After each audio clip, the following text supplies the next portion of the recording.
Assalamualaikum warahmatullahi wabarakatuh. Selamat pagi. Kita berjumpa pada mata kuliah Matematika Dasar. Untuk pertemuan hari ini kita akan membahas mengenai turunan. Untuk bagian yang kedua yaitu aturan turunan. Ada yang konstanta jika fx-nya sama dengan k dan k adalah konstanta berarti turunannya akan sama dengan 0. Fungsi identity misalkan f sama dengan x berarti turunannya akan sama dengan 1. Aturan power jika fx-nya adalah x pangkat n berarti turunannya adalah n dikalikan x pangkat n-1. Aturan multiple konstanta, jadi kalau ada suatu konstanta dikalikan dengan fungsi fx, maka turunannya adalah k kali turunan dari fungsi fx. Untuk jumlahan yaitu ada penjumlahan dua fungsi f dan g, turunannya adalah turunan fungsi x ditambah turunan fungsi g. Begitu pula untuk selisih, sedangkan untuk perkalian berbeda. Kalau misalkan ada fungsi x, fx dan dikalikan dengan fungsi gx, berarti turunannya adalah fx dikalikan turunan dari gx ditambah gx dikalikan turunan dari fungsi fx. Sedangkan untuk pembagian hasilnya adalah gx dikalikan dengan turunan fx dikurangi fx dikalikan dengan turunan gx dibagi gx kuadrat. Jadi di sini nggak boleh dibolak-balik ya, sedangkan kalau perkalian boleh dibolak-balik. Untuk aturan powernya, jika pangkatnya negatif tetap sama, yaitu pangkatnya diturunkan yaitu minus n dan pangkatnya dikurangkan 1, yaitu x pangkat minus n-1.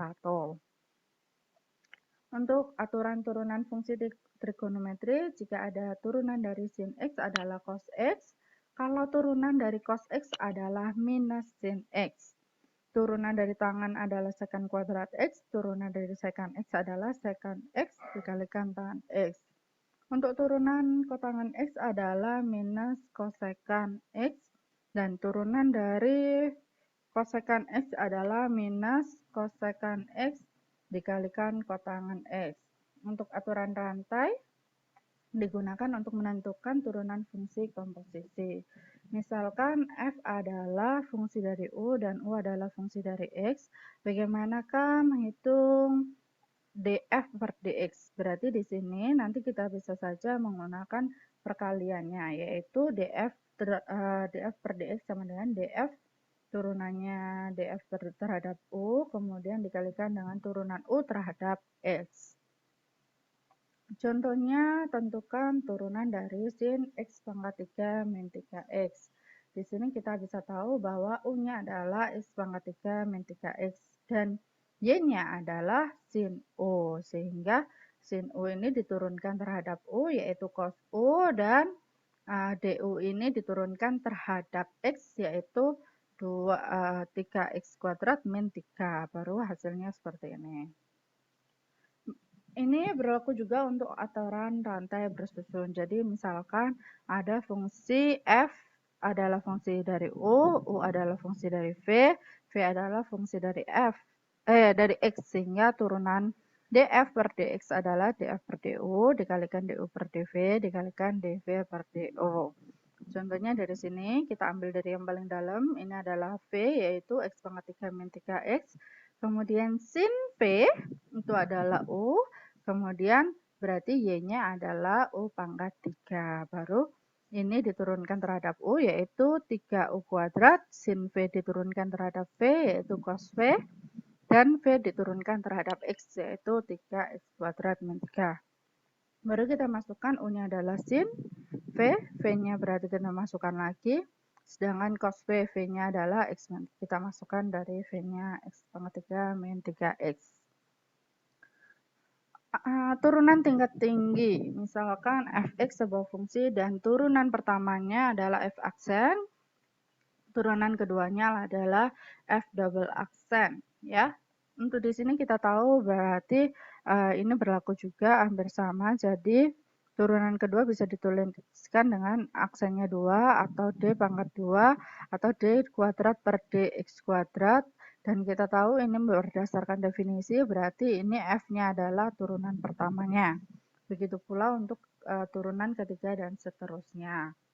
Salah satu penggunaan turunan tingkat tinggi adalah pada masalah gerak partikel.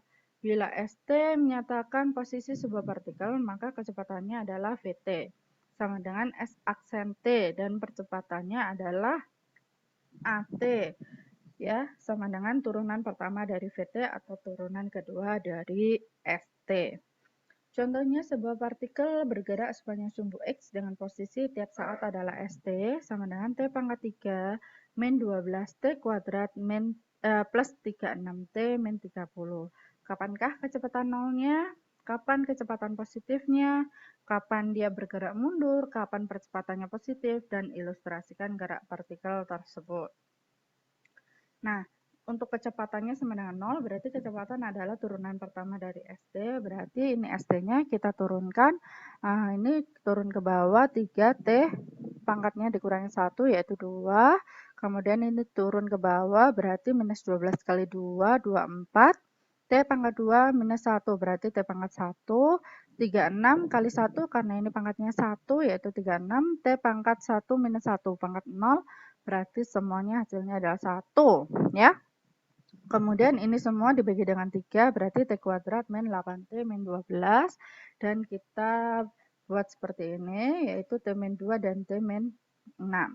Karena kecepatannya sama dengan 0, berarti V sama dengan 0. Ini kita sama dengan 0, berarti kita tahu bahwa saat T sama dengan 2 dan T sama dengan 6. Nah, kapankah kecepatannya positif? Berarti di sini kita gambar garis bilangan dulu dan 2 dan 6 karena V-nya sama dengan 0. Baru kita ambil angka dikurang dari 2 yaitu 0. Kita masukkan 0 min 2 adalah negatif, 0 min 6 adalah negatif, negatif kali negatif, positif. Kita tandai dengan positif. Angka 2 sampai 6 adalah 3, hasilnya adalah negatif. Angka lebih besar daripada 6 yaitu 7. Positif kali positif, hasilnya adalah positif, sehingga kecepatannya akan positif ketika T kurang dari 2 atau T lebih besar dari 6. Pertanyaan ketiga adalah kapan dia bergerak mundur, berarti ketika kecepatannya negatif, yaitu kita lihat tadi di garis bilangan yang negatif antara 2 sampai 6, itu adalah T-nya. Kemudian kapankah percepatannya positif? Berarti percepatan adalah turunan pertama dari kecepatan. Maka kita turunkan, ini kecepatannya berarti 3 kali 2 adalah 6T, karena 2 kurang 1, dan ini hasilnya adalah minus 27. Kita bagi dengan 6 semuanya, akan T sama dengan 4. Berarti kita tahu kalau misalkan percepatannya positif, berarti T min 4 lebih besar daripada 0, berarti T lebih besar dari 4. Ilustrasikan gerak partikel tersebut. Jadi di sini kita tahu bahwa kecepatan positif, kemudian negatif 2 sampai 6, kemudian 6 seterusnya positif. Berarti ketika T minus 1, karena dia kurang dari 2, sampai dengan 2 itu dia positif, berarti jalan maju, kemudian T 2 sampai 6 adalah negatif, dia mundur, kemudian maju lagi seperti ini. Karena T lebih besar dari 6 itu kecepatannya positif. Untuk angka di sini berarti kita bisa masukkan ke ST-nya. Pendiferensialan implisit. Nah, di sini kita tahu bahwa kalau ada fungsi implisit yaitu bercampur jadi satu antara Y dan X-nya. Seperti ini ya, dia contohnya Y pangkat 3 plus 7Y sama dengan X pangkat 3. Berarti di sini kan agak sulit untuk mencari DY per DX-nya. Berarti prinsipnya di sini untuk mencari turunannya adalah kedua ruas diturunkan terhadap X, kemudian kita lihat dy dx-nya, baru kita nanti pindahkan supaya ketemu dy dx-nya. Kita lanjut saja ke contoh. Misalkan ada fungsi y pangkat 3 plus 7y sama dengan x pangkat 3. Tentukan persamaan garis singgung yang melalui titik 2,1.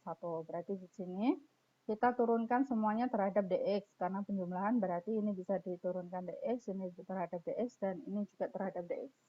Berarti turunannya Y pangkat 3 terhadap X adalah, kita ini turunannya sudah tahu 3 Y pangkat 2, dan jangan lupa masih ada dy per dx-nya. Kemudian 7Y itu berarti 7 bisa keluar dari turunannya. Kemudian ini adalah dy per dx.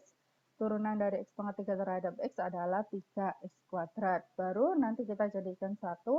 Dy per dx sama dengan dikalikan 3y kuadrat plus 7 akan sama dengan 3x kuadrat. Berarti dy per dx-nya adalah 3x kuadrat per 3y kuadrat plus 7.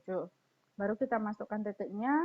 X-nya adalah 2 dan Y-nya adalah 1, berarti hasilnya 6/5, baru kita buat garis singgungnya. Diferensial dan aproksimasi. Bagaimana sih caranya kita mendapatkan sin 31 derajat, padahal ini kan bukan derajat istimewa ya.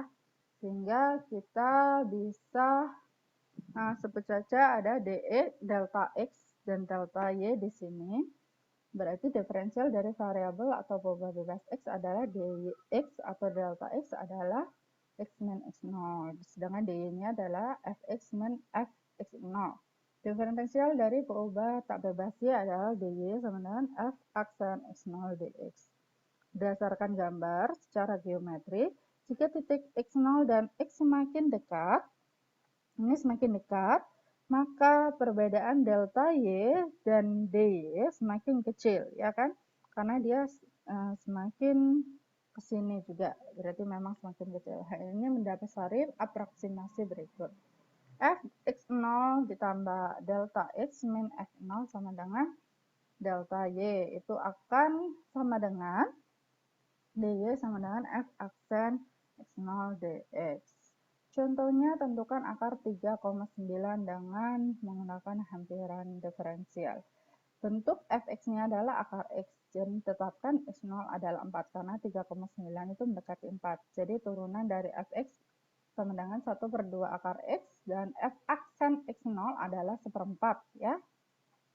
Kita masukkan sini. Kemudian fx min f0 dan fx aksen x0 x min x0. Jadi di sini nanti bisa fx-nya hampir sama dengan f x0 ditambah turunannya dari x0 dikalikan x min x0. Jadi f x0-nya adalah tadi 4, kemudian f aksen x0 kali itu. Jadi kita masukkan aja f akar 3,9 sama dengan fungsi 3,9 akan sama dengan f4 ya, ini f4 karena dia x0 ditambah dengan f aksen x0 yaitu 4, x-nya adalah 3,9, x0-nya adalah 4.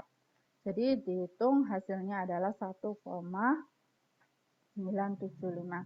Karena memang ini aproksimasi, berarti sama dengannya harus seperti gelombang ini ya, tidak boleh sama dengan yang garis lurus. Sekian untuk presentasi hari ini. Jangan lupa untuk like dan juga subscribe. Lihat video selanjutnya. Bye-bye.